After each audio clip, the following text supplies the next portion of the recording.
যদি এইরকম 500 এবং 1000 যুবক তৈরি হয়ে যায়, তাহলে আজকের বক্তব্যের যে সিক্রেট রেসিপি দিলাম, মূলনীতি দিলাম, এটা শুধু বাংলাদেশের ক্ষমতা অর্জনের নয়, সারা পৃথিবীর ক্ষমতা দখলের রাস্তা।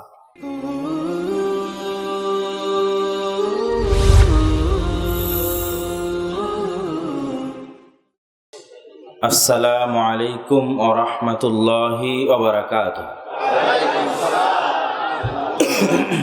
আলহামদুলিল্লাহ ওয়াহদাহু ওয়াসসালাতু ওয়াসসালামু আলা মান লা নাবিয়্যা বা'দাহু।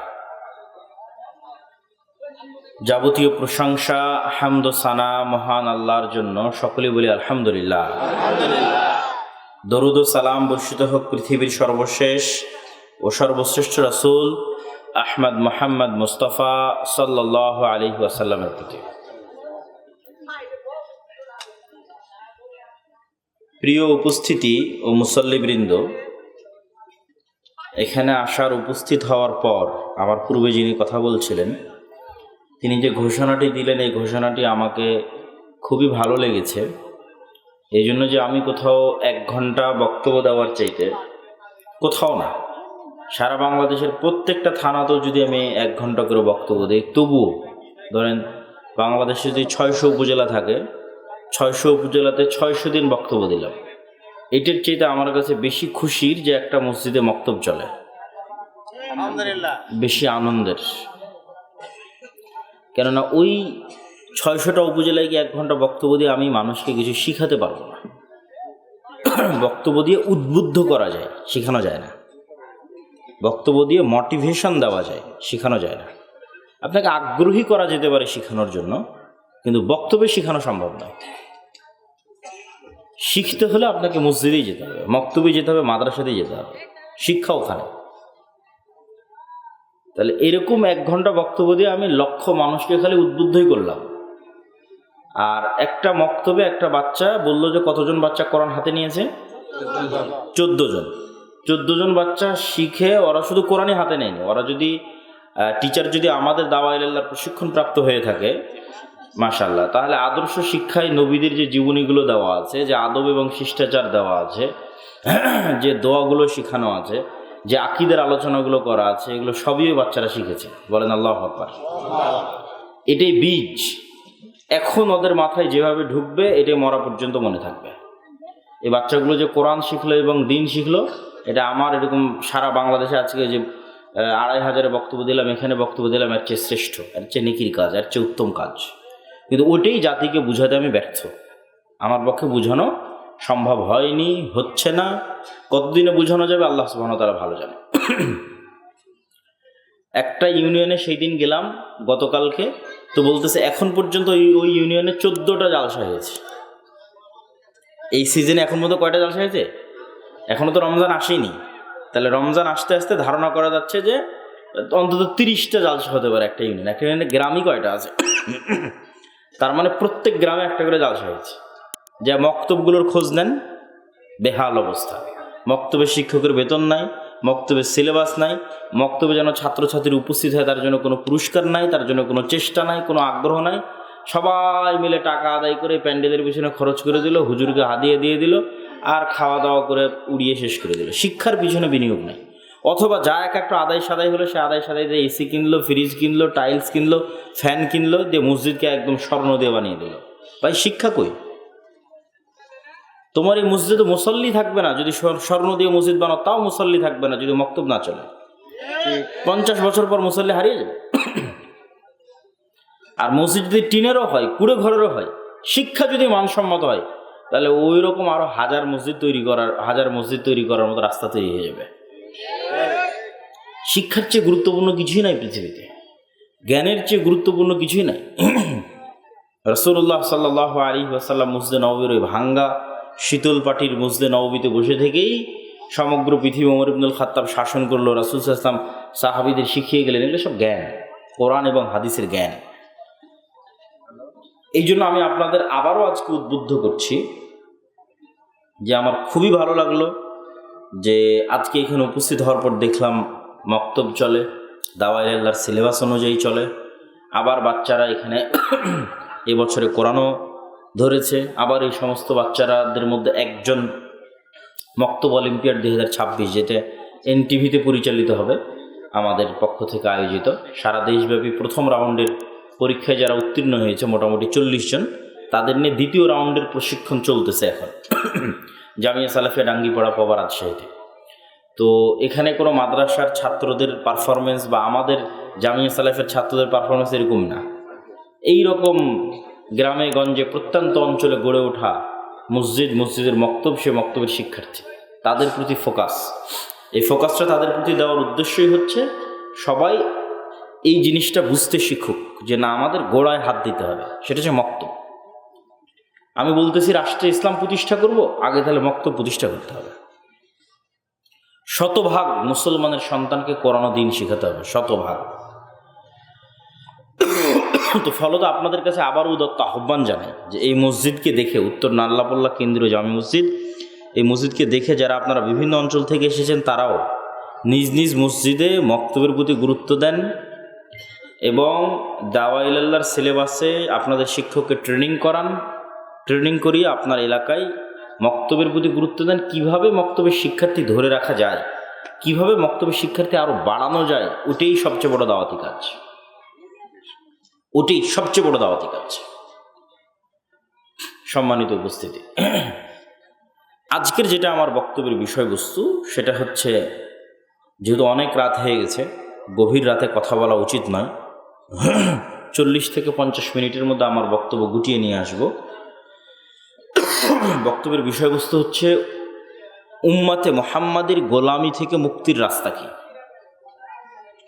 উম্মতে মুহাম্মাদি যে গোলাম অবস্থায় জীবনযাপন করছে, গোলামের জিঞ্জিরে আবদ্ধ তাদের জীবন, এই গোলামি থেকে মুক্তির উপায়টা কি, রাস্তা কি, আমরা 5টা পয়েন্টে আলোচনা করব। আল ইমান বিল গায়েব, আল্লাহর সাহায্য ছাড়া বিজয় সম্ভব নয়। আল্লাহর সাহায্য পৃথিবীতে নিয়ে আসতে পারে সৎ আমল। প্রকৃত নেতৃত্বের জন্য দরকার সত্যবাদিতা, ন্যায়পরায়ণতা, জ্ঞান ও শিক্ষা। এই মোট 5টা পয়েন্টের উপর 5 মিনিট 10 মিনিট করে আলোচনা করার চেষ্টা করব। 5 পয়েন্টে 10 মিনিট করে 50 মিনিট। প্রথম পয়েন্ট, আল ইমান বিল গায়েব। ইমান বিল গায়েবে ইয়াকিন। এই যে আপনারা অনেকক্ষণ যাবৎ সন্দেহের মধ্যে ছিলেন যে আব্দুল্লাহ বিন আব্দুর রাজ্জাক উপস্থিত হবে কি হবে না, এখন স্বচক্ষে দেখে নিয়েছেন। এখন আপনার অন্তরে যে বিশ্বাস তৈরি হয়েছে, এটার নাম ইয়াকিন। এটার নাম কি বলেন তো? ইয়াকিন। স্বচক্ষে দেখে যে বিশ্বাস অর্জিত হয়, এটা ইয়াকিন। এখন আব্দুল্লাহ বিন আব্দুর রাজ্জাক এখানে উপস্থিত হয়েছে, এটার চেয়েও বেশি সত্য এখানে ফেরেশতারা আছে, ওইটা গায়েব। যেই দিন ওইটার উপর বিশ্বাসের মাত্রা এটার মতো হবে, ওই দিন গোলামি থেকে মুক্তির রাস্তা শুরু হয়ে গেছে। মানে এখানে ফেরেশতারা আছে, এটার উপর বিশ্বাসের মাত্রা যেদিন এটার মতো হবে, যেখানে আব্দুল্লাহ বিন আব্দুর রাজ্জাক আছে, দেখতে পাচ্ছি, বক্তব্য শুনতেছি, এটার উপর বিশ্বাসের মাত্রা যেই লেভেলের, এই লেভেলের বিশ্বাস যেই দিন হবে আপনাদের, যেখানে ফেরেশতারা আছে, একটু চা দিন তো, গরম চা, এই যে এটার মতো হবে, সেই দিন গোলামি থেকে মুক্তির রাস্তা শুরু। এটাই আল্লাহ সুবহানাহু ওয়া তাআলা কোরআন মাজিদে বলেছেন, আলিফ লাম মিম যালিকাল কিতাবু লা রাইবা ফীহি হুদাল লিল মুত্তাকিন আল্লাযীনা ইউমিনুনা বিল গায়ব। মুত্তাকিদের প্রথম পরিচয়, মুমিনের প্রথম পরিচয়, গায়েবের উপর ঈমান রাখে, অদৃশ্য না দেখা জগতের উপর ঈমান রাখে। যে জগৎ দেখা যায় না, যেমন ফেরেশতাদের জগৎ দেখা যায় না, এবং এই ঈমানের মাত্রাটা কোন মাত্রার ঈমান হয়? ইয়াকিনের লেভেলে। দলিল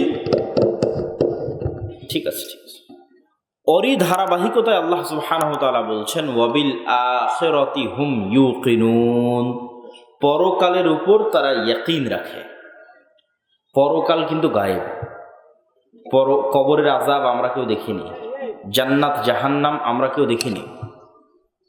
ঠিক আছে ভাই, কোনো সমস্যা নেই। কবরের আযাব আমরা কেউ দেখিনি, জান্নাত জাহান্নাম আমরা কেউ দেখিনি।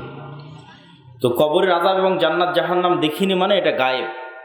তো এই গায়েবের উপর আল্লাহ চাচ্ছেন ইয়াকিনের মতো বিশ্বাস। তথা আপনি আমাকে এখন যেমন দেখছেন, এটার উপর যেমন বিশ্বাস, যেন আপনি জান্নাত দেখতে পাচ্ছেন, যেন আপনি জাহান্নাম দেখতে পাচ্ছেন, যেন আপনি কবরের আযাব দেখতে পাচ্ছেন। ওই মাত্রার বিশ্বাস যেদিন অর্জিত হবে সেদিন গোলামি থেকে মুক্তির রাস্তা শুরু হবে। আর এই মাত্রার বিশ্বাস অর্জন করার জন্যই আল্লাহ সুবহানাহু ওয়া তাআলা অসংখ্য নবী রাসূলকে কিছু কিছু গায়েবের পর্দা উন্মোচন করে দিয়েছেন। যেমন মুহাম্মদ সাল্লাল্লাহু আলাইহি ওয়াসাল্লামকে মেরাজের সফরে লিনুরিয়াহু মিন আয়াতিনা, মেরাজের সফরে মুহাম্মদ সাল্লাল্লাহু আলাইহি ওয়াসাল্লামকে আমি নিয়ে গেছি লিনুরিয়াহু মিন আয়াতিনা, আমার গায়েবের কিছু নিদর্শন তাকে দেখানোর জন্য। যে জান্নাতের কথা এতদিন শুনতো ওই জান্নাত উনি চোখে দেখবে, যে জাহান্নামের কথা এতদিন শুনতো সেই জাহান্নাম উনি চোখে দেখবেন, যে কবরের আযাবের কথা, যে 7 আসমানের কথা এতদিন শুনতেন সেই 7 আসমান নিজে সফর করবেন। তাহলে গায়েবের কিছু অংশ মুহাম্মদ সাল্লাল্লাহু আলাইহি ওয়াসাল্লামের জন্য উন্মোচন করে দেওয়া হলো। মুহাম্মদ সাল্লাল্লাহু আলাইহি ওয়াসাল্লাম স্বচক্ষে দেখলেন। তাহলে মুহাম্মদ সাল্লাল্লাহু আলাইহি ওয়াসাল্লামের ঈমান আর আমাদের ঈমান এক হবে? হবে না।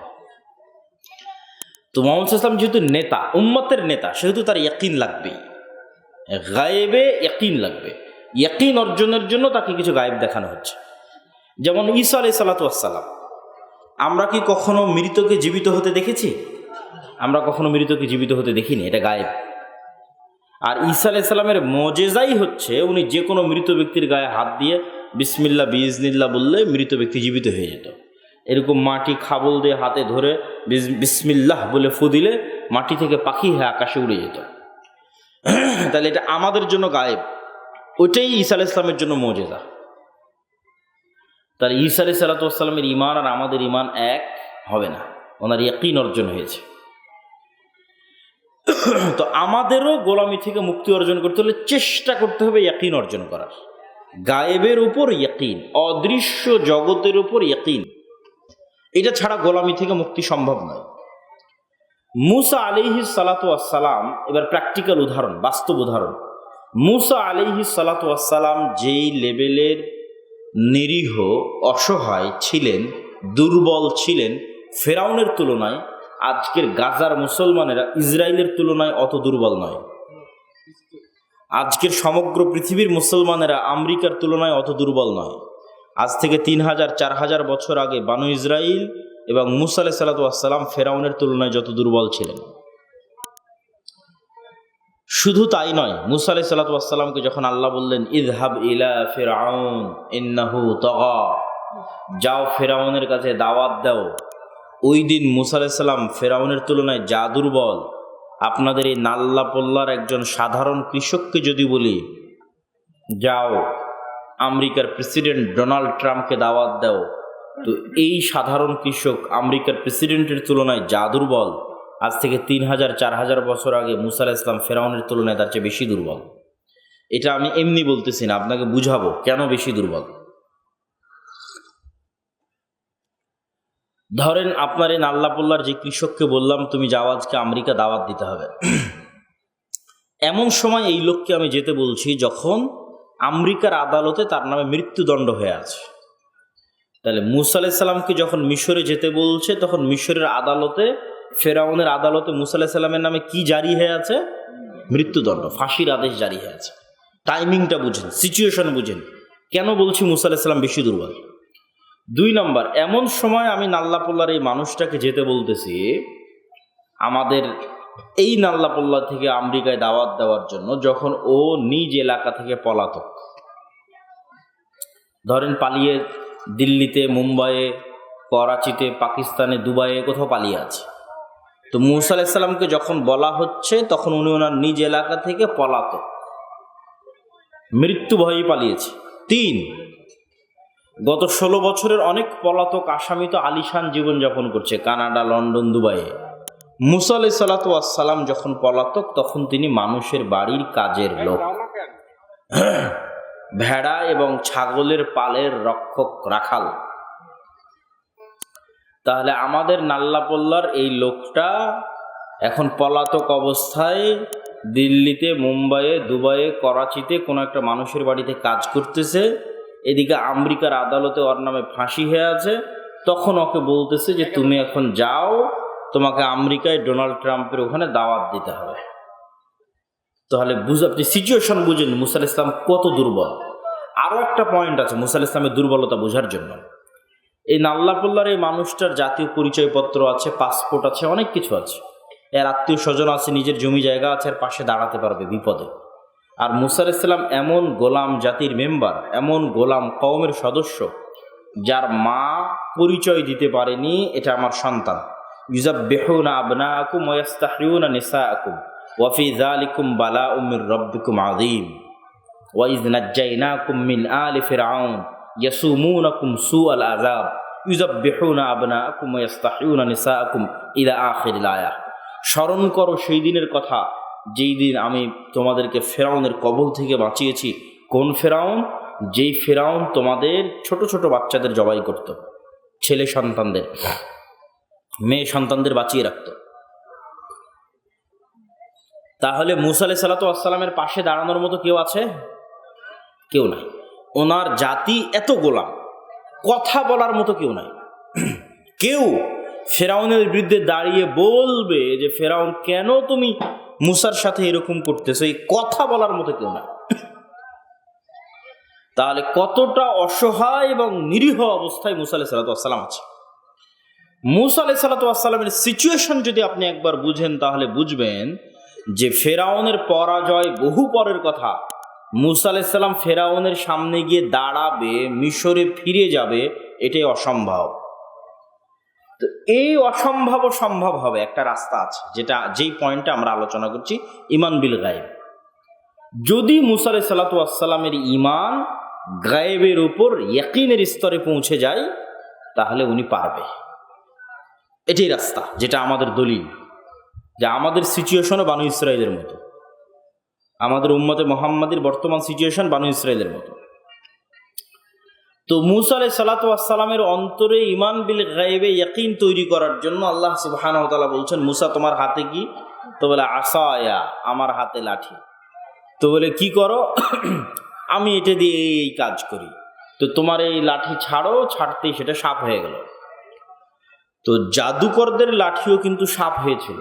হাজার হাজার শ্রেষ্ঠ জাদুকরকে ফেরাউন একত্রিত করেছিল, যাদের দড়ি এবং লাঠি সাপে পরিণত হয়েছিল।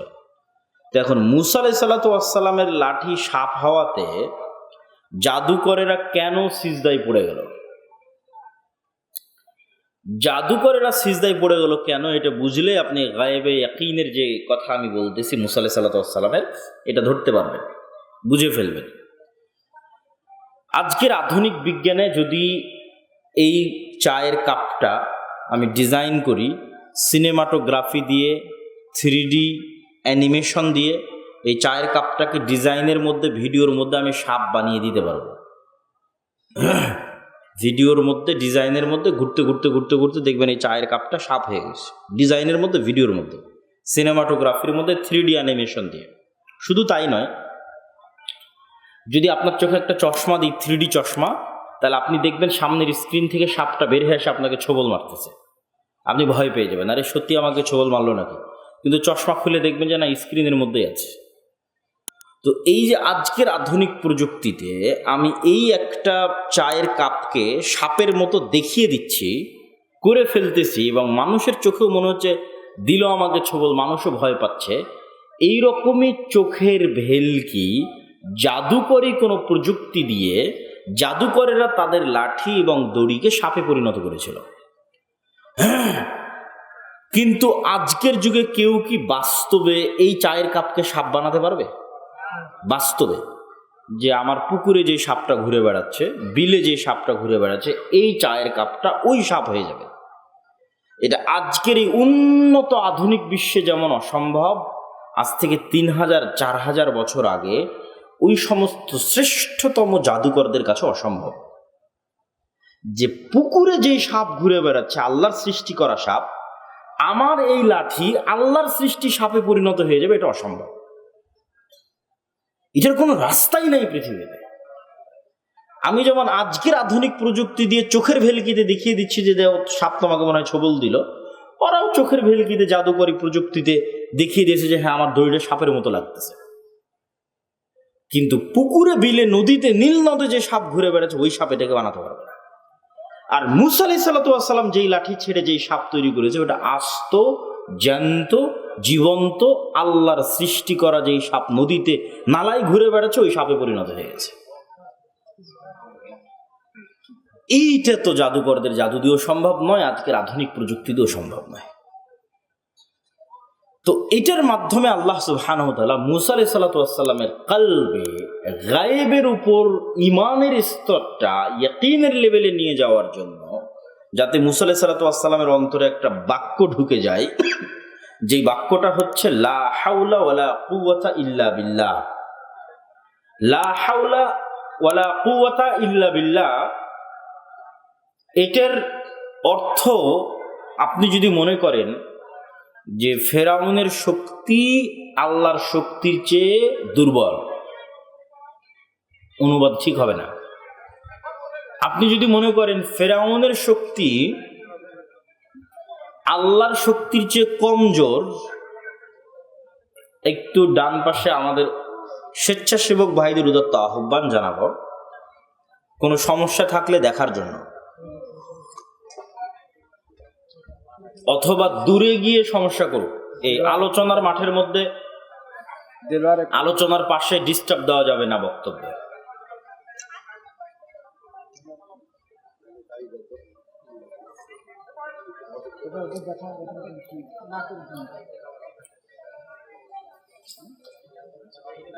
জি, আমরা আমাদের আলোচনায় থাকি, দায়িত্বশীলরা তাদের দায়িত্ব পালন করুক। তাহলে লা হাওলা ওয়ালা কুওয়াতা ইল্লা বিল্লাহ, এটার অর্থ ফেরাউনের শক্তি আল্লাহর শক্তির চেয়ে দুর্বল না। এটার অর্থ আল্লাহর শক্তি একটু বেশি শক্তিশালী, ফেরাউনের শক্তি একটু কম শক্তিশালী না। এটার অর্থ হচ্ছে আল্লাহর শক্তির সামনে ফেরাউনের শক্তি জিরো। বলেন আল্লাহু আকবার। এটাই লা হাওলা ওয়ালা কুওয়াতা ইল্লা বিল্লাহ। এই যে গায়েবের উপর ইয়াকিন যদি তৈরি হয়ে যায় মুসা আলাইহিস সালামের, তাহলে অন্তরে এটা ঢুকে গেছে যে আমি যেই ফেরাউনের ভয় পালিয়ে আছি 10 বছর থেকে, এই ফেরাউনের শক্তি তো আল্লাহর শক্তির সামনে কি, জোরে বলেন তো কি। তাহলে এখন মুসা আলাইহিস সালাতু ওয়াস সালামের যে গোলামির জিন্দেগি ছিল আর বানু ইসরাইলের যে গোলামির জিন্দেগি ছিল, এটার থেকে মুক্তির রাস্তা শুরু হচ্ছে ঈমান বিল গায়বে ইয়াকিন অর্জন করার মাধ্যমে। বলেন আল্লাহু আকবার। আমাদেরও একই রাস্তা। এই কোরআন উম্মতে মুহাম্মাদের উপর অবতীর্ণ হয়েছে, মুহাম্মদ সাল্লাল্লাহু আলাইহি ওয়াসাল্লামের উপর, অথচ কোরআন পূর্ণ হয়ে আছে মুসা আলাইহিস সালাম আর ফিরআউনের গল্পে আর বানু ইসরাইলের গল্পে। তাহলে মুহাম্মদ সাল্লাল্লাহু আলাইহি ওয়াসাল্লামের উপর অবতীর্ণ হওয়া কোরআনে কেন মুসা আর ফিরআউন আর কেন বানু ইসরাইলের গল্পে পরিপূর্ণ? এর কারণ হচ্ছে এই কোরআন যেই উম্মতের উপর অবতীর্ণ করা হয়েছে, এই উম্মতও একদিন বানু ইসরাইলের মতো হয়ে যাবে। অসুখ সেম, চিকিৎসাও সেম। রাসূল সাল্লাল্লাহু আলাইহি ওয়াসাল্লাম বলছে আমার উম্মত এমনভাবে বানু ইসরাইলের সাথে মিশে যাবে যে বানু ইসরাইল যদি 70 দলে বিভক্ত হয়ে থাকে, তো আমার উম্মত 71 দলে বিভক্ত হবে, একটা বেশি হবে, কম না। প্রত্যেক যেই গর্তে বানু ইসরাইল প্রবেশ করেছে, এই গর্তে আমার উম্মত প্রবেশ করবে। এক জুতার পাট আর এক জুতার পাটের সাথে যেভাবে মিলে থাকে, বানু ইসরাইল সেভাবে মিলবে। তাহলে কোরআন বানু ইসরাইলের ঘটনাতে পরিপূর্ণ, অথচ অবতীর্ণ হচ্ছে মুহাম্মদ সাল্লাল্লাহু আলাইহি ওয়াসাল্লামের উপর। পরিপূর্ণ মুসার ফেরাউনের গল্প দিয়ে অবতীর্ণ হচ্ছে মুহাম্মদ সাল্লাল্লাহু আলাইহি ওয়াসাল্লামের উপর। কেন? যাদের উপর অবতীর্ণ হচ্ছে তারাও একদিন কাদের মতো হয়ে যাবে? বলেন না কেন? বানু ইসরাইলের মতো হবে। কাদের মতো হবে? অসুখ সেম, চিকিৎসা সেম। মুসা আলাইহিস সালাম আর বানু ইসরাইল যেই চিকিৎসা দিয়ে গোলামি থেকে মুক্তি পেয়েছে, ওই একই চিকিৎসা দিয়ে উম্মতে মুহাম্মাদীকে গোলামি থেকে মুক্তি পেতে হবে। তাহলে ওই চিকিৎসার প্রথমটা কি? ঈমান বিল গায়বে ইয়াকিন। গায়েবের উপর বিশ্বাসটা ইয়াকিনের স্তরে নিয়ে যেতে হবে। এটার উপর আমার বিস্তারিত ঈমান বিল গায়বে একটা পয়েন্টের উপরই আমার 1.5-2 ঘন্টার আলোচনা আছে। ফেরেশতাদের অস্তিত্ব, ফেরেশতাদের কার্যকরণের ধরন, শয়তানের অস্তিত্ব, শয়তানের কার্যকরণের ধরন, পরকাল, পরকালের অস্তিত্ব ইত্যাদি, যেগুলো সব আল্লাহর পথে যাত্রা নামে যে বইটা নতুন এসেছে, এই বইটা লেখাই হয়েছে এই ঈমান বিল গায়বকে ইয়াকিনের স্তরে নিয়ে যাওয়ার চেষ্টা। এটা তো অদৃশ্য জগৎ, নবী রাসূলদের আল্লাহ সুবহানাহু ওয়া তাআলা দেখিয়েছে, আর আমাদের জন্য আছে কোরআন আর হাদিস। তো এই কোরআন এবং হাদিস বুঝে যত সহজ করে মানুষের কাছে তুলে ধরা যায়, এই গায়বের উপর ইয়াকিন তৈরি করার চেষ্টা। এবং এই বইটা লেখা শুরু করেছিলাম এই জুলাই পরবর্তী অভ্যুত্থান পরবর্তী বাংলাদেশে যে বিভিন্ন দল, সংগঠন, রাজনৈতিক অরাজনৈতিক বিভিন্ন প্ল্যাটফর্মে যে যাওয়া আসা করলাম, এই যাওয়া আসা করতে গিয়ে দেখলাম যে মুসলমানদের চিন্তা দুনিয়াবি শক্তি এবং দুনিয়াবি পদ্ধতির মধ্যে সীমাবদ্ধ হয়ে গেছে। এটা আমার কাছে খুবই হতাশাজনক মনে হয়েছে। হ্যাঁ, আল্লাহ হয়তো ওই ধরনের কারামত, ওই ধরনের মোজেজা সকল যুগে সকল ক্ষেত্রে করবেন না, কিন্তু পরিপূর্ণরূপে দুনিয়াবাদী এবং বস্তুবাদী হওয়া এটা কোশ্চিনকালও উম্মতে মুহাম্মাদির আদর্শ হতে পারে না। এই পরিপূর্ণরূপে দুনিয়ার প্রতি ভরসা করার দলিল কোথায়, মানে উদাহরণ কোথায়? এই যে আপনি চিন্তা করতেছেন যে আমাকে মন্দির পাহারা দিয়ে, মন্দির বানিয়ে, মূর্তি পাহারা দিয়ে আমাকে ক্ষমতায় যেতে হবে, এটা হলো সেটার প্রমাণ যে আপনি ঈমান বিল গায়বে ইয়াকিন হারিয়ে ফেলেছেন। মনে করছেন এই দুনিয়ার এই রাস্তা, এই কলা কৌশলই একমাত্র রাস্তা। এগুলো অবস্থা পরিবেশ দেখে তখন আমি 6 মাস সব কিছু অফ করে দিয়ে এই বইটা লিখেছি, আল্লাহর পথে যাত্রা। যে মুসলমানদের নিজেদের আসলে প্রথম যে শর্ত সেটা তারা পূরণ করতে পারেনি, তাদের ঈমান নাই। হয়তো আমারও ছিল না ওই পর্যায়ে, অথচ আল্লাহ সুবহানাহু ওয়া তাআলা কোরআন মাজিদ পরিপূর্ণ করে রেখেছে আমানু আর ওয়া আমিলুস সালিহাত দিয়ে। আমানু ওয়া আমিলুস সালিহাত, আমানু ওয়া আমিলুস সালিহাত। আমরা কিছুক্ষণ পরে ওয়া আমিলুস সালিহাতে যাব।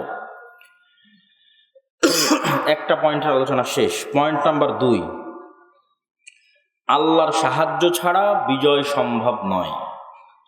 ইসলাম এবং মুসলমানের নামে অতীতে কোনো দিন আল্লাহর সাহায্য ছাড়া বিজয় হয়নি, আজ হবে না, কিয়ামত পর্যন্ত কোনো দিন হবে না। আপনি যদি পারমাণবিক শক্তির মালিকও হন, আর যদি আল্লাহর সাহায্য না থাকে, ইসলাম এবং মুসলমানের নামে বিজয় হবে না। দুনিয়ার নামে হতে পারে, সেটা ভিন্ন বিষয়, কিন্তু ইসলামের পতাকাকে উড্ডীন করবেন, তার জন্য কোনো কার্যক্রম আপনি করছেন, সেখানে আপনি যদি শক্তিশালীও হন, আর যদি কার সাহায্য না থাকে, আল্লাহর সাহায্য না থাকে, বিজয় হবে না। এবং এই বাক্যের উপর ফুল স্টপ দলিল দেব। আপনি মুসা এবং ফেরাউনের ঘটনা তো আমরা কিছু আলোচনা করলাম, তারপরের 2 নবীর ঘটনা একটু বলে আমাদের নবীর ঘটনায় আসবে। এক নবী হচ্ছে ইউশা বিন নুন, আর আরেক নবী হচ্ছে দাউদ আলাইহিস সালাতু ওয়াস সালাম। আর এই দুটোর ঘটনায় আল্লাহ সুবহানাহু ওয়া তাআলা কোরআনে বর্ণনা করেছে, দুটি। ফেরাউনের ডুবার পরে বিভিন্ন ঘটনা পরিক্রমায় বানু ইসরাইলদেরকে মুসা আলাইহিস সালাম বললেন, আল্লাহ তোমাদের যুদ্ধ করতে বলেছে, জেরুজালেম যুদ্ধ করে বিজয় করতে হবে। সংক্ষেপে বলবো, এই জন্য বিস্তারিত আলোচনায় যাচ্ছে না।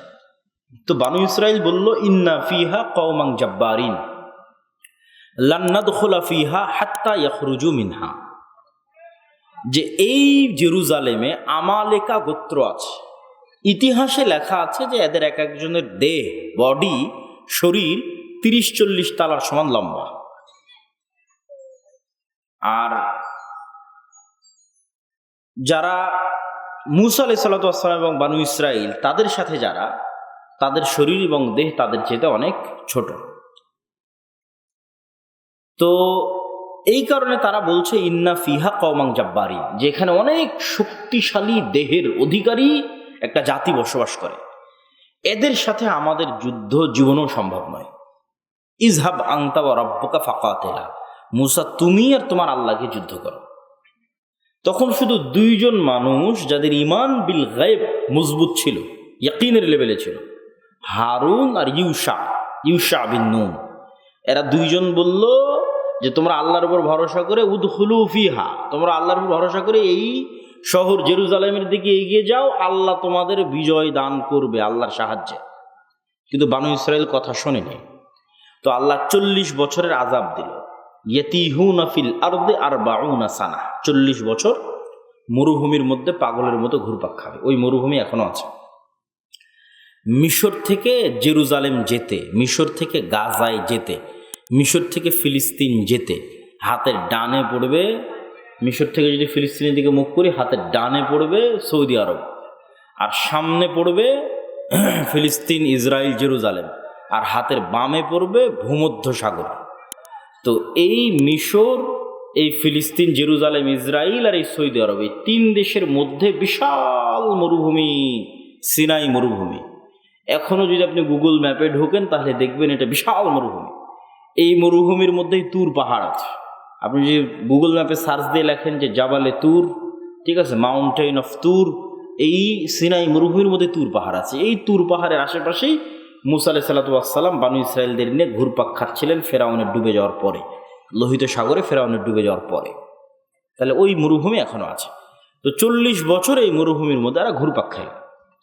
খাওয়ার পর ইউশা বিন নুন এদেরকে বলছে যা হওয়ার হয়ে গেছে, তোমরা তওবা ইস্তেগফার করো, যুদ্ধ করা লাগবে, যুদ্ধ না করলে হবে না।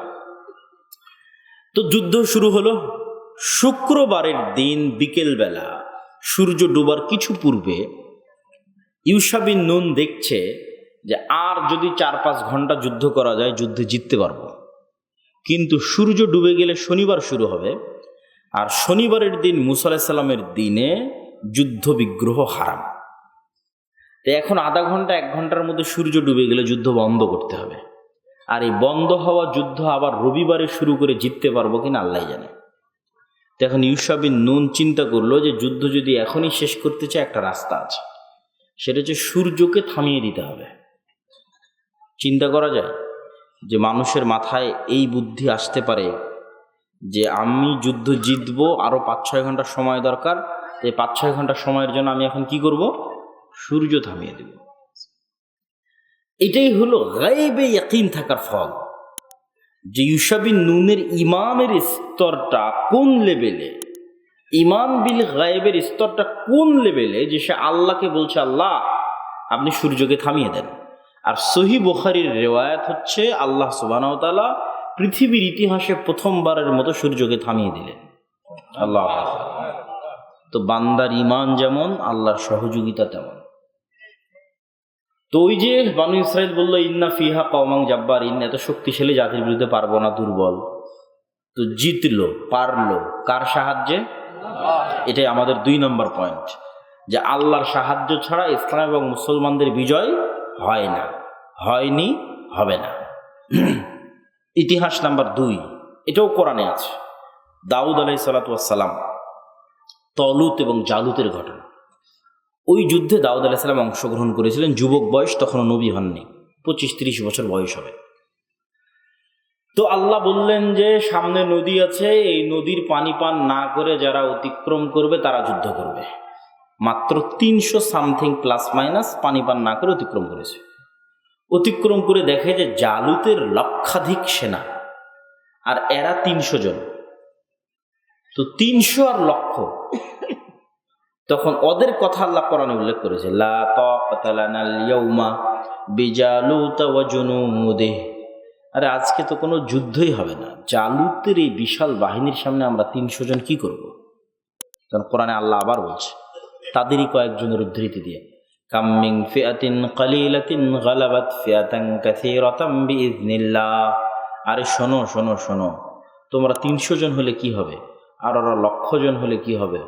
আল্লাহ অতীতে অনেক ক্ষুদ্র জাতিকে, দুর্বল জাতিকে অনেক শক্তিশালী জাতির উপর বিজয় দিয়েছে আল্লাহর সাহায্যে। আল্লাহু আকবার। ওই যুদ্ধেও বিজয় হয়ে গেল, 300 জন মিলে 1,00,000 জনকে পরাজিত করে দিল। দাউদ আলাইহিস সালাম নিজে হাতে জালুতকে হত্যা করেছে ওই যুদ্ধে।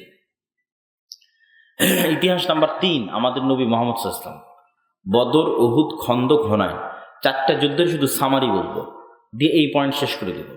বদরে মুহাম্মদ সাল্লাল্লাহু আলাইহি ওয়াসাল্লাম 300 জন, আবু জাহাল 1000, উহুদে মুহাম্মদ সাল্লাল্লাহু আলাইহি ওয়াসাল্লাম 700, আবু সুফিয়ান 2000, খন্দকে মুহাম্মদ সাল্লাল্লাহু আলাইহি ওয়াসাল্লাম 700, আবু সুফিয়ান 10,000। বদর এবং উহুদে আবু জাহাল এবং আবু সুফিয়ান নিয়ে গেছিল শুধু মক্কার কাফের মুশরিকদের, আর খন্দকে আবু সুফিয়ান নিয়ে গেছে পুরো আরবের সব গোত্র উপগোত্রকে, শুধু মক্কা না। আজকে সৌদি আরবের যত বড় মানচিত্র দেখছেন, এই মানচিত্রের যত গোত্র উপগোত্রের সবকে জমা করেছে, মদিনাকে মাটির সাথে মিশিয়ে দিতে হবে। দিয়ে সৈন্য হয়েছে 10,000। আর মুহাম্মদ সাল্লাল্লাহু আলাইহি ওয়াসাল্লামের মদিনার মধ্যে মুহাম্মদ সাল্লাল্লাহু আলাইহি ওয়াসাল্লামের সাথে নামকা অবস্থায় আছে কিন্তু কাজে নাই 200-300 মুনাফিক। আর এমনি কাগজে স্বাক্ষর করে রেখেছে মদিনা সনদে, কিন্তু ভিতরে ভিতরে বাইরের লোককে ওয়াদা দিয়ে রেখেছে আবু সুফিয়ানকে যে কোনো মতে মোহাম্মদকে ফেলাতে পারলে আমরা তোমার সাথে আছি, ফেলতে পারলেই হলো। এই 3টা ইহুদি গোত্রের নাম বানু কোরাইজা, বানু কায়নুকা, বানু নাজির। তাহলে মোহাম্মদ সাল্লাল্লাহু আলাইহি ওয়াসাল্লামের সাথে একনিষ্ঠভাবে আছে সর্বোচ্চ 600 থেকে 700 মানুষ, আর বাইরে ঘেরাও করে আছে কতজন? 10,000। মোহাম্মদ সাল্লাল্লাহু আলাইহি ওয়াসাল্লামের জীবনে খুব করুণ এবং অসহায়, তার পুরো সিরাতে দুটো সময় খুবই করুণ, খুবই অসহায়। তার একটাই খন্দক, একটা হচ্ছে চাচা আবু তালেবের সাথে শেয়াবে আবু তালেব 3 বছরের গৃহবন্দী অবস্থা। তো এই খন্দকের যে করুণ এবং অসহায় অবস্থা, আল্লাহু আকবার। তো বদর, উহুদ এবং খন্দক এই 3টে যুদ্ধে কোনো মতেই দুনিয়ার দৃষ্টিতে মুহাম্মদ সাল্লাল্লাহু আলাইহি ওয়াসাল্লামের বিজয় সম্ভব নয়, কিন্তু এই যুদ্ধগুলোতে বিজয় হয়েছে কার সাহায্যে? জোরে বলেন তো, কার সাহায্যে? আল্লাহর সাহায্যে। এবার দেখেন মুহাম্মদ সাল্লাল্লাহু আলাইহি ওয়াসাল্লাম নিজে জীবিত আছে, তার দলে শক্তি বেশি, কিন্তু জিততে পারতেছে না। সেটার উদাহরণ হুনাইনের যুদ্ধ। মক্কা বিজয় হওয়ার কারণে সাহাবীদের কনফিডেন্স, আত্মবিশ্বাস অনেক টপ লেভেলে। যে মক্কা ছিল অজেয়, বিজয় করা যেত না, সারাদিন মক্কা থেকে এসে মদিনায় হামলা করত। বদরে, উহুদে, খন্দকে সব মক্কা থেকে এসে মদিনায় হামলা করেছে। সেই মদিনার ক্ষুদ্র মানুষরা মক্কা বিজয় করে নিয়েছে। তাহলে এমনিতেও কনফিডেন্স টপ লেভেলে। মক্কা বিজয় ইসলামের ইতিহাসের অনেক বড় ঘটনা। তাহলে এমনি আত্মবিশ্বাস আছে পাহাড়ের শীর্ষ চূড়ায়। তার উপরে হুনাইনের যুদ্ধে মুজাহিদ সাহাবীদের অংশগ্রহণ হয়েছে 12,000, আর বিপরীতে কাফেরদের অংশগ্রহণ হয়েছে 6-7 হাজার। তাহলে এমনি মক্কা বিজয় করে কনফিডেন্স টপ লেভেলে, তারপর আবার নিজেরা আছে 12,000। আজকে ঠেকাই কে? তো বদর, উহুদ, খন্দকে দুর্বল থাকার কারণে সাহাবীদের ভরসা বেশি ছিল কার উপর? আল্লাহ।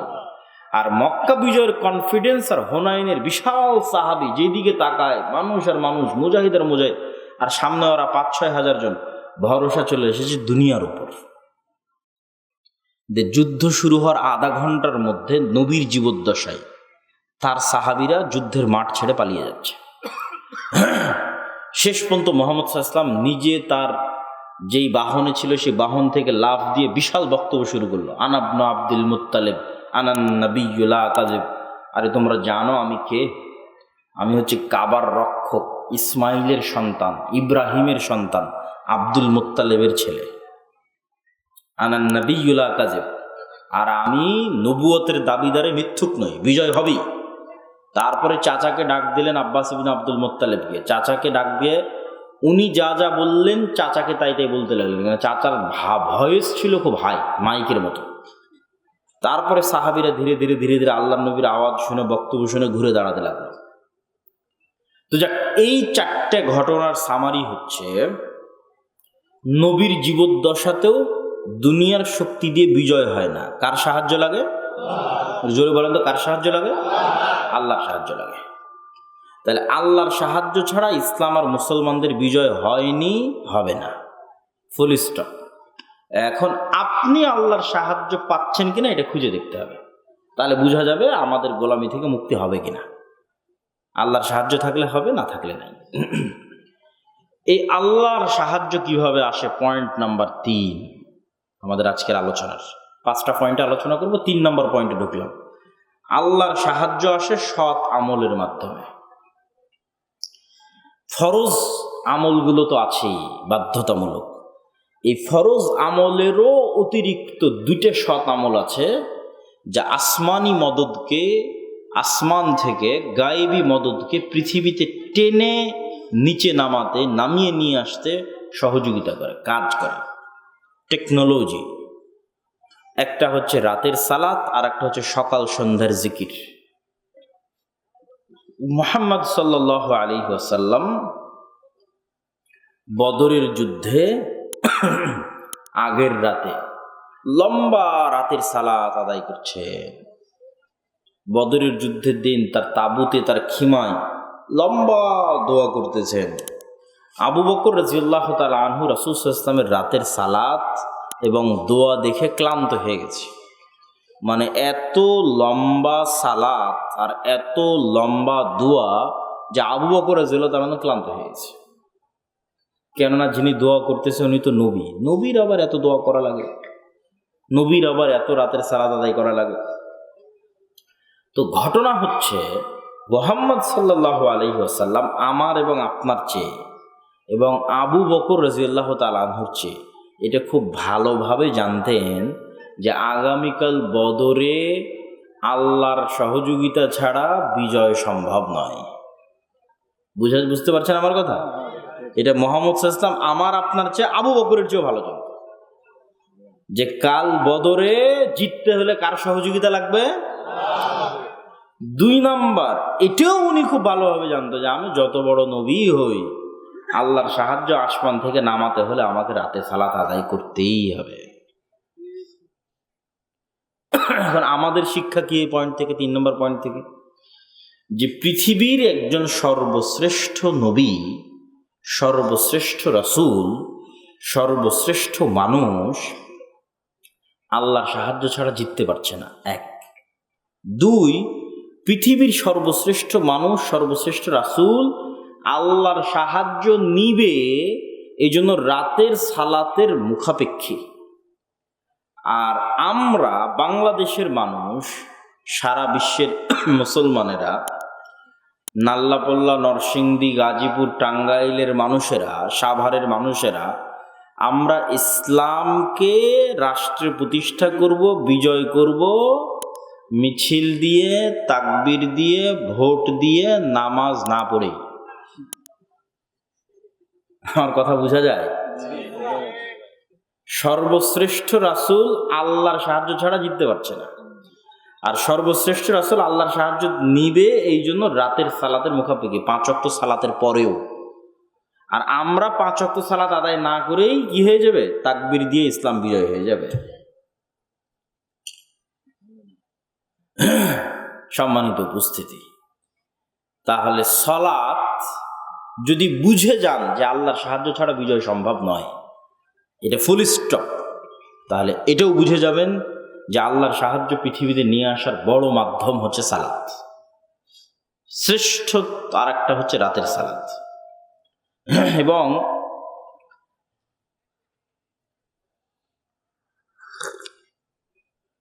এটা এমনি উদাহরণ দিচ্ছি বোঝানোর জন্য। এই যে ফোনটা, ইয়াং জেনারেশনের যাতে বুঝতে সুবিধা হয়, এই ফোনটা যতক্ষণ ফিঙ্গারপ্রিন্ট না দিব লক থেকে আনলক হবে না, অথবা পাসওয়ার্ড যতক্ষণ না দিব এটা লকই থাকবে, আনলক হবে না। অথবা যদি ফেস ভেরিফিকেশন দেওয়া থাকে তাহলে চেহারা দেখে, চেহারা চিনে মিললেই আনলক হয়ে যাবে, বিশেষ করে আইফোনগুলো। এখন মনে করেন আমি এমন একটা দরজার সামনে দাঁড়িয়ে আছি যে দরজাটা খুব উন্নত প্রযুক্তির এবং খুব কঠিন লক দেওয়া আছে, খালি পাসওয়ার্ডের লক নয় আর ফিঙ্গারপ্রিন্ট আর ফেস ভেরিফিকেশনের লক নয়।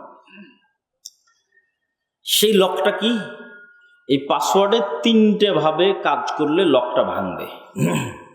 অনেকগুলো ভাবে আছে। একটা যে নির্দিষ্ট সময়ে ওই দরজার সামনে যেতে হবে, নির্দিষ্ট সময়, ওই সময় না গেলে কাজ না, অ্যাক্টিভেট হবে না, পাসওয়ার্ড কাজ করবে না। নির্দিষ্ট সময়ে গিয়ে নির্দিষ্ট যে চিত্র যেটা ওখানে সেট দেওয়া আছে ওই দরজাতে, যেমন আপনার ফেস ভেরিফিকেশন, আপনার চেহারা মোবাইল ধরতে পারতেছে, তো ওখানে ওরকম একটা চিত্র, একটা ফরম্যাট দেওয়া আছে, ওই ফরম্যাটের সাথে হুবহু মিলতে হবে। তো ধরেন ওখানে ফরম্যাটটা কি দেওয়া আছে যে আমি এইভাবে হাত বাঁধলাম, এইভাবে রুকুতে গেলাম, এইভাবে সিজদায় গেলাম, এই ফরম্যাটটা ওই দরজার মধ্যে ঢুকানো আছে, সেট আপ দেওয়া আছে। 3 নাম্বার, প্রত্যেক ফরম্যাটের একটা আওয়াজ আছে, সাউন্ড আছে, যে আমি যখন এই ফরম্যাটে আছি তখন মুখ দিয়ে উচ্চারণ হতে হবে আলহামদুলিল্লাহ রাব্বিল আলামিন আর রহমানির রহিম। যখন রুকুর ফরম্যাটে আছি তখন উচ্চারণ হতে হবে সুবহান রাব্বিল আযীম। এই নির্ধারিত সময়ে, নির্ধারিত অবস্থায়, নির্ধারিত চিত্রে, নির্ধারিত আওয়াজে যখন এবার মিলে গেছে তখন দরজা খুলে গেছে। এটা এমনি উদাহরণ দেওয়ার জন্য বললাম, বুঝানোর জন্য বললাম। তো এই যতক্ষণ আপনি সালাতে না দাঁড়িয়েছেন ততক্ষণ আল্লাহর সাহায্যের যে দরজা, যে রাস্তা, এটা খুলবে না, বন্ধই থেকে যাবে। আর সালাতে দাঁড়ালেই খুলে যাবে।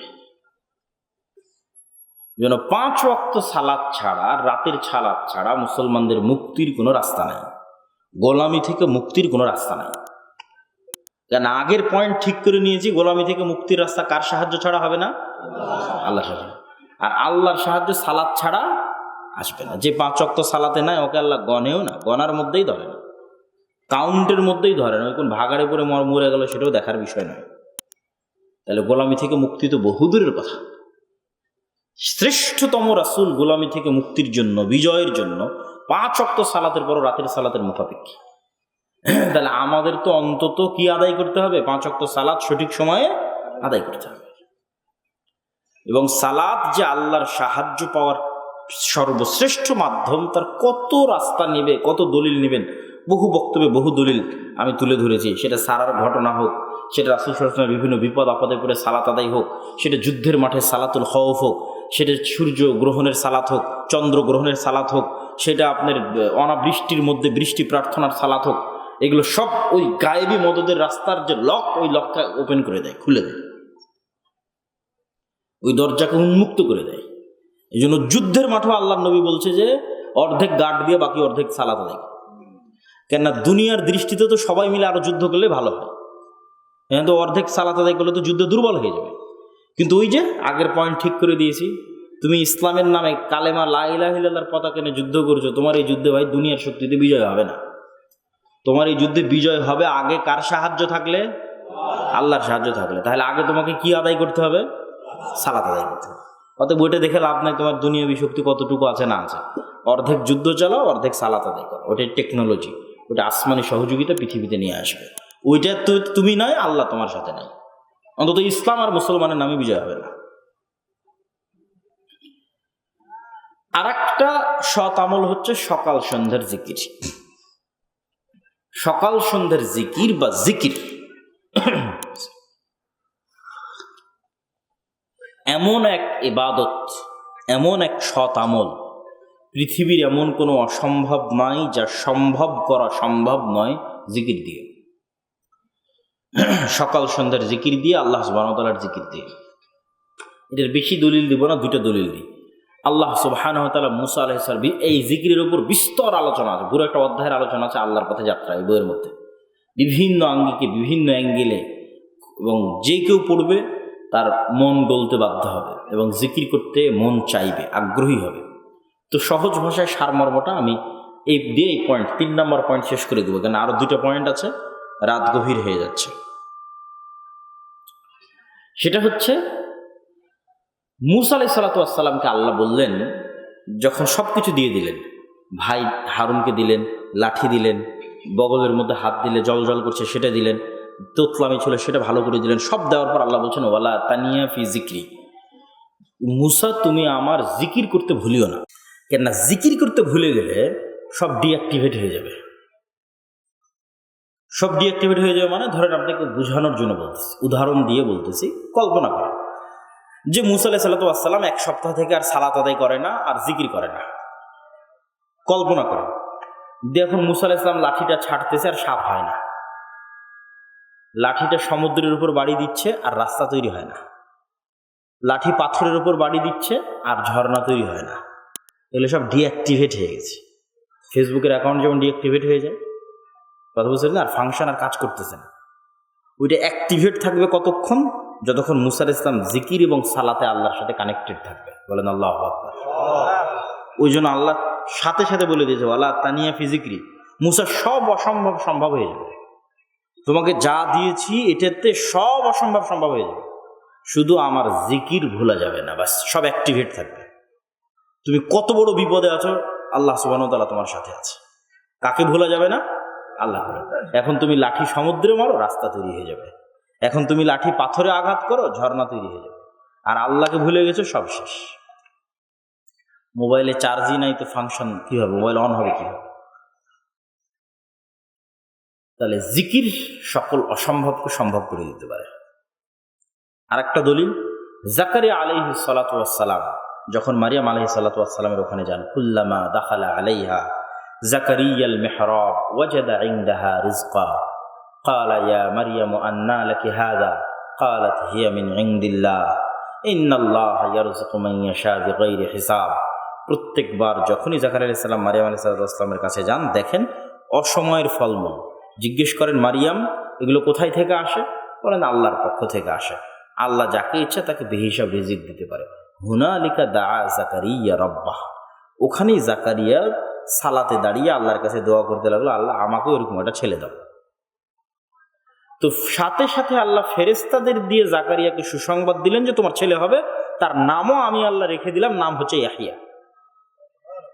তো এখন জাকারিয়া আলাইহিস সালাতু ওয়াস সালামের নিজেরই আর বিশ্বাস হয় না যে আমার ছেলে হবে। দোয়ার বেলা তো দোয়া করে নিয়েছেন, বিশ্বাসের বেলার ইয়াকিন অর্জন হয় না। আল্লাহ বলে দিয়েছে ছেলে হবে, কেমনে হবে নিজেই বুঝতে পারে না, কেননা দাড়ি চুল সব সাদা হয়ে গেছে, স্ত্রী বন্ধা। তখন জাকারিয়া আলাইহিস সালাম পাল্টা আল্লাহকে বলছে, আল্লাহ ছেলে হবে বিশ্বাস করব, অন্তত কিছু আলামত বলেন, কিছু চিহ্ন বলেন। আল্লাহ বললেন আলামত এবং চিহ্ন হচ্ছে সকাল সন্ধ্যার জিকির। বলেন আল্লাহু আকবার। সকাল সন্ধ্যার জিকিরের আদেশে কোরআন পূর্ণ হয়ে আছে। বুকরাতাম ওয়া আসিলা বিল গুদুবি ওয়াল আসাল বিল আশিয়্যি ওয়াল ইবকার ক্বাবলা তুলুই শামসি ওয়া ক্বাবলা আল গুরুব। এগুলো কোরআনের আয়াত পড়তেছি আমি, কোরআনের শব্দ পড়তেছি। আল্লাহ কোরআন পূর্ণ করে রেখেছে সকাল সন্ধ্যার জিকির দিয়ে। সকাল মানে ফজরের পর থেকে সূর্য ওঠার পূর্ব পর্যন্ত, আর সন্ধ্যা মানে আসরের পর থেকে সূর্য ডোবার পূর্ব পর্যন্ত, মাগরিবের পর নয়।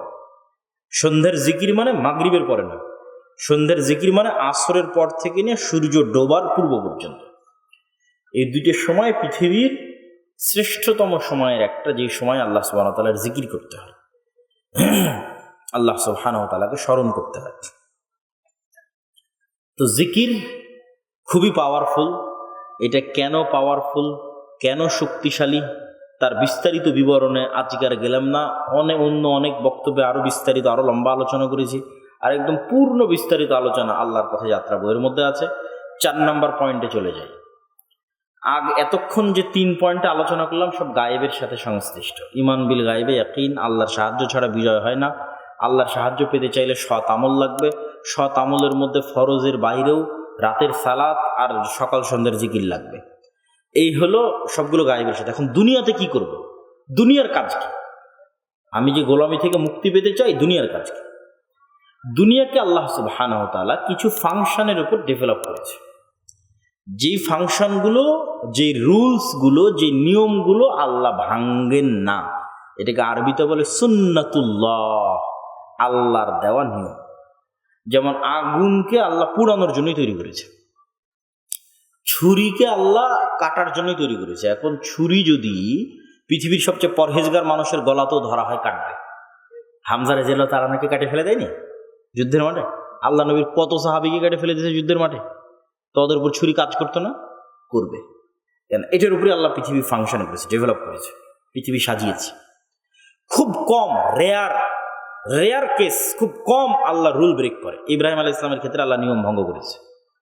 ইয়া নারু কুনি বারদান ওয়া সালামান আলা ইব্রাহিম, আগুনকে বলছে ইব্রাহিমকে পোড়ানো যাবে না। কিন্তু এই আগুনই কিন্তু আবার সূরা বুরুজে আসহাবুল উখদুদ যারা, তাদের সবকে পুড়িয়ে দিয়েছে। তখন কিন্তু আল্লাহ সুবহানাহু ওয়া তাআলা বলেনি যে আগুন পোড়ায় না, ওরা সব মুমিন মুত্তাকি পরহেজগার বান্দা, পুড়ে গেছে। তো আল্লাহ যেই সিস্টেমের উপর পৃথিবী ডেভেলপ করেছে, এই সিস্টেম ফাংশন কাজ করবে, এই রুলস আল্লাহ ব্রেক করবে না।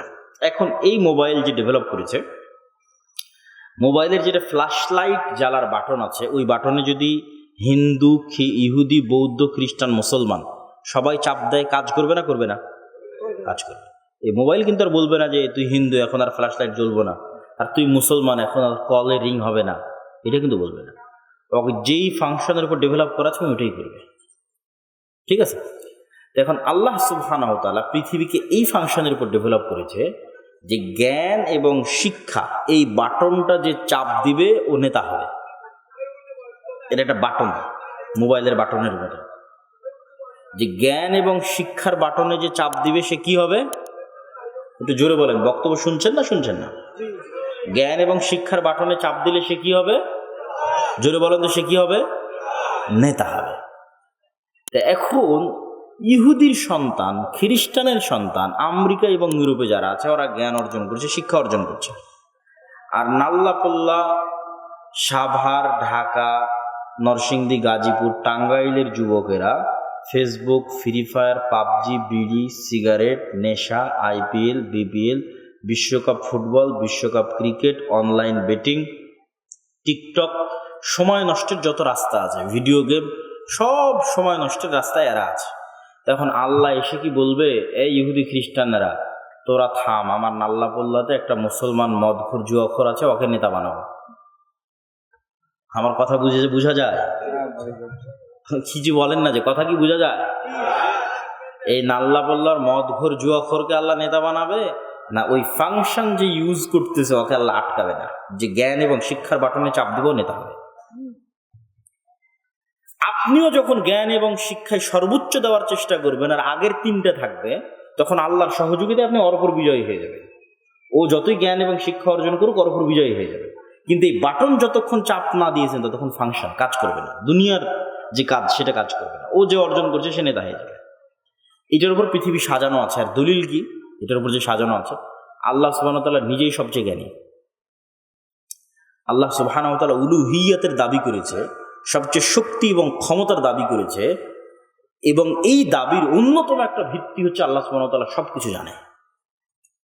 আল্লাহ বলেনি যে আমি ইলাহ কিন্তু আমি কিছু জানি না, এটা অসম্ভব।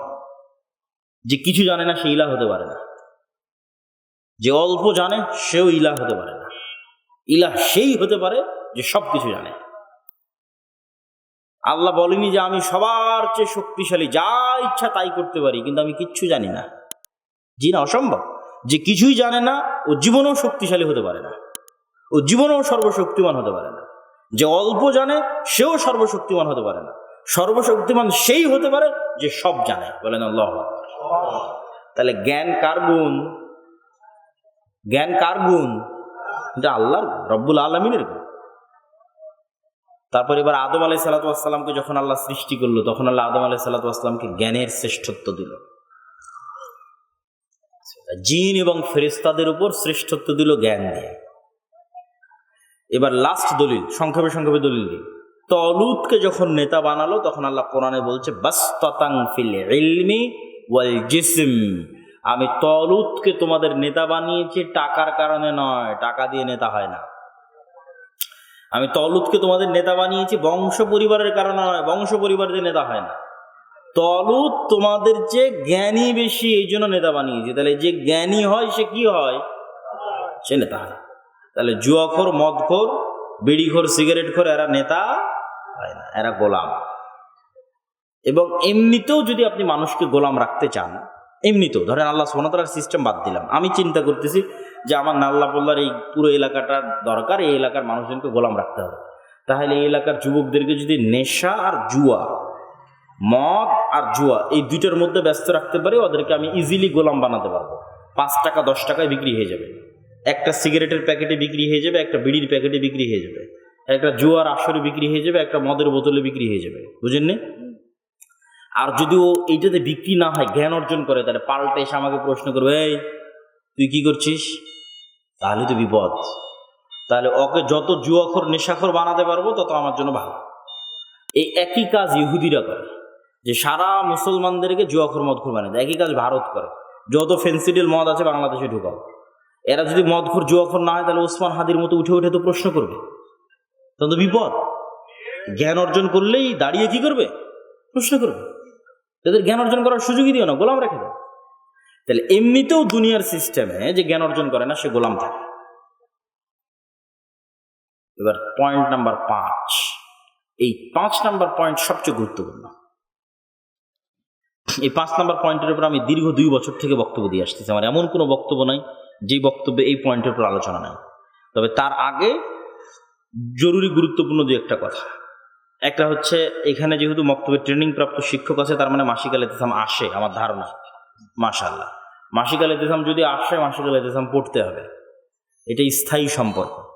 প্রতি মাসে এত ব্যস্ততার মধ্যেও আমি 3টে প্রবন্ধ লিখি মাসিক আল ইতিসামে। একটা লিখি সম্পাদকীয়, একটা লিখি মিন্নাতুল বাড়ি, আর একটা লিখি স্বাভাবিক প্রবন্ধ। এই মাসিক আল ইতিসাম আপনার 100 গ্রাম বাদামের দামের চেয়েও কম। আপনি 100 গ্রাম বাদাম দিয়ে যে একবেলার নাস্তা করবেন, পেঁয়াজি পুরি দিয়ে, সিংড়া দিয়ে, তার চেয়ে 1 মাসের মাসিক আল ইতিসামের দাম কম। এটা প্রতি মাসে নেওয়ার চেষ্টা করতে হবে গ্রাহক এবং এজেন্ট হওয়ার মাধ্যমে। পাশাপাশি আল্লাহর পথে যাত্রা বই কয় পিস আছে আমি জানি না। শায়েখ আব্দুর রাজ্জাক বিন ইউসুফের যে বই পুস্তকগুলো আছে, উপদেশ, কে বড় লাভবান, আদর্শ পরিবার এবং 1000 ফতোয়ার যে বইগুলো আছে, এই বইগুলোকে গুরুত্ব দিবেন। বক্তব্যের শেষ পয়েন্ট হচ্ছে ন্যায়পরায়ণতা এবং সত্যবাদিতা। ওই যে বললাম আল্লাহ কিছু ফাংশনের উপর পৃথিবী ডেভেলপ করেছে নেতা হওয়ার, তার একটা বড় ফাংশন হচ্ছে বীজ যে সত্যবাদী ন্যায়পরায়ণ হবে অটোমেটিক নেতা। অটোমেটিক নেতা, আলাদা করে ভোট দিয়ে নির্বাচন করে অনুষ্ঠান করে ওকে নেতা বানাতে হবে না। আর যে সত্যবাদী ন্যায়পরায়ণ হবে না, দুর্নীতিগ্রস্ত 2 নাম্বার ধোঁকাবাজ মিথ্যুক হবে, ও যদি প্রাইম মিনিস্টারও হয় ও গোলাম। মানে আপনাদের আগামী জাতীয় নির্বাচনে 300 এমপি যদি নির্বাচিত হয়ে আসে, আর এই 300 এমপি যদি লিয়াজু, লবিং, 2 নাম্বারি রাস্তা, জুয়াচুরি, দুর্নীতি, মিথ্যা, ধোঁকা, বাটপারি, এই রাস্তাগুলোর মধ্য দিয়ে যদি এরা আসে, মনোনয়ন নেওয়ার জন্য একই রাস্তা অবলম্বন করেছে, আবার ভোটের দিন ভোটে জেতার জন্য একই রাস্তা অবলম্বন করবে, তাহলে এই যে 2 নম্বরই রাস্তাগুলোর প্র্যাকটিস করতেছে করে যদি 300 এমপি নির্বাচিত হয়, ওয়াল্লাহে আল্লাহর কসম, ওয়াল্লাহে আল্লাহর কসম, ওয়াল্লাহে আল্লাহর কসম, এই 300 এমপি গোলাম। এই 300 এমপি কি বলেন তো? গোলাম। সম্মানিত উপস্থিতি, তাহলে নেতা হওয়ার মূল ক্ষুদ্র এবং বীজ হচ্ছে সত্যবাদিতা, ন্যায়পরায়ণতা। আল্লাহ সুবহানাহু ওয়া তাআলা পৃথিবীতে এমন কোন নবী এবং রাসূলকে পাঠাননি যে নবী এবং রাসূল সত্যবাদী এবং ন্যায়পরায়ণ ছিলেন না। কোন নবী রাসূলকে আল্লাহ পাঠাননি যারা সত্যবাদী এবং ন্যায়পরায়ণ ছিলেন না। এবং একটা উদাহরণ শুধু যদি আপনি বুঝে যান এবং একটা হাদিস, এই মূল থিমটা বুঝে যাবেন। বাংলাদেশের যত OC, DC, SP, AC land, sub registrar, মন্ত্রী, মিনিস্টার আছে, এদের 50% বা 30% নামাজি, আমার ধারণা, আমার অ্যানালাইসিস। 60 থেকে 70% ওমরাকারী, আর 100% এরকম মসজিদ, মাদ্রাসা, জালসার সভাপতি, প্রধান অতিথি, কমিটির সদস্য, বিশেষ অতিথি। 100%। তো এই যে 30% নামাজি, 50 থেকে 60% ওমরাকারী, আর 100% মসজিদ, মাদ্রাসা, জালসা, বিশেষ অতিথি, প্রধান অতিথি, এদের অধিকাংশই যখন নিজ নিজ চেয়ারে বসে তখন আমানতের খেয়ানত করে। সে নামাজি হয়েও, ওমরাকারী হয়েও আমানতের খেয়ানত করে। কেন? তাকে আমরা এটা বুঝাতেই পারিনি যে ইসলাম মানে কি। সে বুঝে নিয়েছে ইসলাম মানে বাহ্যিক ইবাদতগুলো। আমি 5 ওয়াক্ত নামাজ পড়বো, মুখে দাঁড়িয়ে রাখবো, মাথায় টুপি দেবো, একবার ওমরা করবো, তারপরে যা ধোঁকা দিই, যা দুর্নীতি করি সব আল্লাহ ক্ষমা করে দেবে। নাউজুবিল্লাহি মিন যালিক। সে বুঝে নিয়েছে ইসলাম মানে বাহ্যিক ইবাদত। তার তো ইমানই ঠিক হয়নি, সে তো মুনাফিক। রাসূলুল্লাহ সাল্লাল্লাহু আলাইহি ওয়াসাল্লাম বলেছেন, ইযা হাদ্দাসা কাযাবা ওয়া ইযা ওয়া'আদা আখলাফা ওয়া ইযা আতুমিনা খানা। কথা বললে মিথ্যা বলে, ওয়াদা করলে ভঙ্গ করে, আমানত রাখা হলে খেয়ানত করে। ও যে ওসি, ওই পদ আমানত, যে ডিসি পদ আমানত, মসজিদের সভাপতি পদ আমানত, মাদ্রাসার প্রিন্সিপাল পদ আমানত, মাদ্রাসার শিক্ষক, স্কুলের শিক্ষক পদ আমানত। নিজ নিজ দায়িত্বে যে চুল পরিমাণ আমানতের খেয়ানত করতেছে, এরা মুনাফিক। এরা যতই নামাজি হোক, যতই হাজি হোক, এরা মুমিনই হয়নি। ইবাদত কিসের? ইবাদতের কোনো ভ্যালু নাই। লা ঈমানা লিমান লা আমানাতা লাহু। যে কলবে, যে নফসে, যে হৃদয়ে একবার আল্লাহর ঈমান ঢুকেছে, ওই একই কলবে মিথ্যা এবং দুর্নীতি একত্রিত হতে পারে না, পারে না, পারে না, পারে না। তাহলে যে দেখছেন নামাজ পড়তেছে কিন্তু দুর্নীতিগ্রস্ত, মৃত্যু, তার কলবে ঈমান ঢোকেনি, মুনাফিক। এই মুনাফিক মুসলমানে বিশ্বটা ভরে গেছে। মুমিন মুসলমানের সংখ্যা খুব কম। আর এই মিথ্যাবাদী, দ্বিচারিতা, মুনাফিকি, দুর্নীতি, অন্যায়পরায়ণতা, এটাই হচ্ছে গোলামির চিহ্ন। এই গোলামি বানু ইসরাইলের রক্তের মধ্যে ঢুকে গেছিল ফেরাউনের গোলামিতে। এই মিথ্যা, দুর্নীতি, ধোঁকা বানু ইসরাইলের রক্তে ঢুকে গেছে ফেরাউনের গোলামিতে। আর এই মিথ্যা, দুর্নীতি, ধোঁকা আমাদের রক্তে ঢুকে গেছে ব্রিটিশদের গোলামিতে। ব্রিটিশরা তো 190 বছর গোলাম রেখেছে। যাওয়ার সময় বলে গেছে, এমন একটা সিস্টেম দিয়ে গেলাম যাতে তোদের মধ্যে জীবনে কোনোদিন ন্যায়পরায়ণ সৎ নেতা বের হয়ে আসতে না পারে। ওই সিস্টেমের নাম গণতন্ত্র। এই মেশিন হচ্ছে গোলাম তৈরির কারখানা। কোন দৃষ্টিতে গোলাম? যদি আমার বক্তব্য বুঝেন তাহলে বুঝবেন কোন দৃষ্টিতে গোলাম। দেখে তো মনে হবে এমপি হয়ে গেল, কিন্তু গোলাম। কেননা ওই গণতান্ত্রিক কালচার এমন একটা কালচার যেখানে এই সমস্ত লিয়াজু লবিং, যেমন একটা আসনে ধরেন এক দল আর এক দলের বিরোধিতা বহু করে, একই দলের 6 জন মনোনয়ন প্রার্থী, ও জীবনে মনোনয়ন নিয়ে আসতে পারবে না যদি লিয়াজু লবিং, 2 নাম্বারি, মিথ্যা, দুর্নীতি, টাকার লেনদেন, আর একজনকে ছোট দেখানো, আর একজনের গিবত, দুর্নাম, এগুলো মেনটেন না করে মনোনয়নে নিয়ে আসতে পারবে না। আর এইগুলো মেনটেন করলে এগুলো সব গোলামির চিহ্ন, গোলামির আলামত। তাহলে ও নেতা হচ্ছে না গোলাম হচ্ছে? একটু কথা বলেন তো, নেতা হচ্ছে না গোলাম হচ্ছে? গোলাম হচ্ছে। আর এই গণতান্ত্রিক সিস্টেমের মধ্যে কেউ যদি চেষ্টা করে যে আমি শতভাগ সত্যবাদী ন্যায়পরায়ণ থাকবো, তাহলে এই সিস্টেম ওকে গুলি করে উড়িয়ে দেবে ওসমান হাদির মতো। এটাই নিয়ম। এই জন্য আমাদের 500 জন এমন যুবক লাগবে, যে 500 জন যুবক জ্ঞানে সর্বোচ্চ পর্যায়ের হবে। জ্ঞানে ওই জুয়া খেলে আর ফ্রি ফায়ার পাবজি খেলে গোলামি থেকে মুক্তি হবে না। জ্ঞান অর্জন করা ছাড়া কোনো রাস্তা নেই। 1 নম্বর জ্ঞান অর্জন। এবার এই 500 জন যুবক যারা জ্ঞান অর্জন করেছে, এরা সত্যবাদী ন্যায়পরায়ণ হলে টাকার কাছে বিক্রি হবে না, মেরুদণ্ড থাকবে। যেখানেই দায়িত্ব পালন করুক না কেন বিক্রি হবে না, সত্যবাদী, আমানতদার, ন্যায়পরায়ণ হবে। তাহলে একে কেউ কিনতে পারবে না, টাকা দিয়ে কিনতে পারবে না, ধন সম্পদ দিয়ে কিনতে পারবে না, চাপ দিয়ে কিনতে পারবে না। এবার এরা যখন দেশে কাজ করা শুরু করবে, তখন যেহেতু এরা জ্ঞানী আবার সত্যবাদী ন্যায়পরায়ণ, কিনা যাচ্ছে না, তাহলে এদের উপর দুনিয়াবি সকল জুলুম এবং বাধা চাপিয়ে দেওয়া হবে। এই দুনিয়াবি সকল জুলুম এবং বাধা থেকে আল্লাহর সাহায্য ছাড়া বাঁচতে পারবে না। এবার আল্লাহর সাহায্যের জন্য আগের 3টা লাগবে। ইমান বিল গায়বে ইয়াকিন লাগবে, আল্লাহর সাহায্যের জন্য সৎ আমল লাগবে, রাতের সালাত এবং সকাল সন্ধ্যের জিকির লাগবে। যদি করতে পারে, আল্লাহ স্পেশাল ফেরেশতার ফোর্স দিয়ে ওকে হেফাজত করার চেষ্টা করবে। যদি এইরকম 500 এবং 1000 যুবক তৈরি হয়ে যায়, তাহলে আজকের বক্তব্যের যে সিক্রেট রেসিপি দিলাম, মূলনীতি দিলাম, এটা শুধু বাংলাদেশের ক্ষমতা অর্জনের নয়, সারা পৃথিবীর ক্ষমতা দখলের রাস্তা, যেটা আল্লাহ কোরআনে বলেছে। এইরকম উম্মতে মুহাম্মাদি মানে এরকম যখন পুরো একটা প্রজন্ম হয়ে যাবে, শুধু বাংলাদেশ দখল করবে না, সারা পৃথিবী দখল করবে। তাহলে আমাদের যুবকদের চেষ্টা করতে হবে। এখন আপনাদের এই লাস্ট পয়েন্টে আপনাদের কাজ কি? প্রত্যেক পয়েন্টে আপনাদের কাজ দিয়েছি। সত্যবাদিতা, ন্যায়পরায়ণতার পয়েন্টে আপনাদের কাজ কি? ওসি, ডিসি, এসপি, মন্ত্রী, মিনিস্টারে তো অনেক দুর্নাম করলাম। আপনাদের কাজ কি? আপনি সত্যবাদী ন্যায়পরায়ণ কিনা এটা আপনি বুকে হাত দিয়ে যাচাই করতে পারেন। একটা ছোট্ট টেস্ট, আপনি আপনার বাপের সম্পত্তিতে আপনার বোনকে ন্যায়ের সাথে সম্পদ বুঝিয়ে দিয়েছেন কিনা। সিঙ্গেল স্মল টেস্ট, অনেক ছোট্ট টেস্ট। যদি দিয়ে থাকেন, আপনার মধ্যে নেতৃত্বের গুণ আছে, আপনি নেতা হতে পারবেন, আপনার পরবর্তী বংশ নেতা হতে পারবে।